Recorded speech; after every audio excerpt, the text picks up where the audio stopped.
Чубак ажы сизге былтырда бере албай калгам ушул суроону менин сизге бере турган суроом өзү 5 убак намаз окуп, Куран окуп, аялы туруп аялым жок деп алдаган эркектерге эмне деп айтат элеңиз?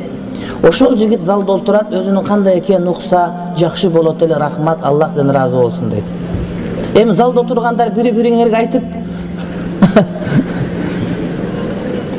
урматтуу бир туугандар, мен билем Москвачылык деген түшүнүк жаңы калыптанып калды. Москвачылык деген түшүнүк оңдошубуз керек. Нике кыйып атканда мечиттин жанына машина коюп алып, кабинада отуруп нике кыйгандар, этаж үйлөрдүн подъездде отуруп нике кыйгандар, нике кыйдырбагыла буларга.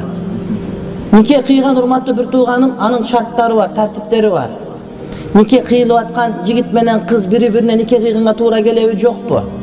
Ал деген башы бошпу, жокпу? Иддасы бүткөнбү, жокпу? Ата-энесинин ыраазылыгы барбы, жокпу? Андан сырткары дагы көптөгөн маселелери бар. Жөн эле келип эки доо окуп нике кыйып кете бергендерге нике кыйдырбагыла, кыямат ушул нерсеге жооп бересиңер.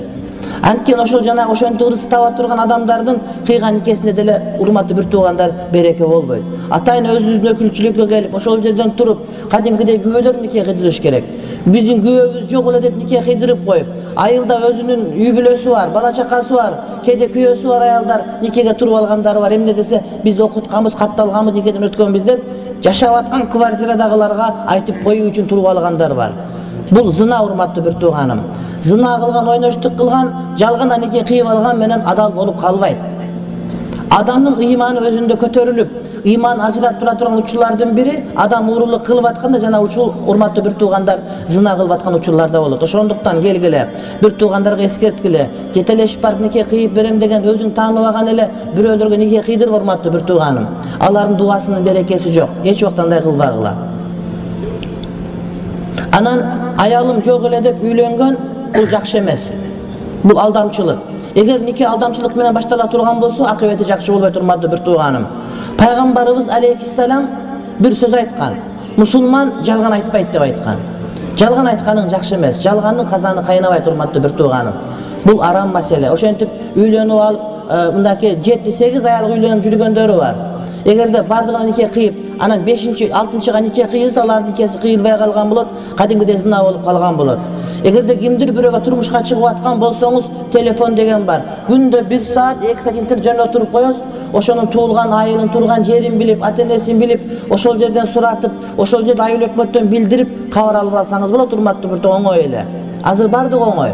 Кимде ким сиздин колуңуз сурап келсе, аны билүү абдан оңой болот, урматтуу бир тууганым.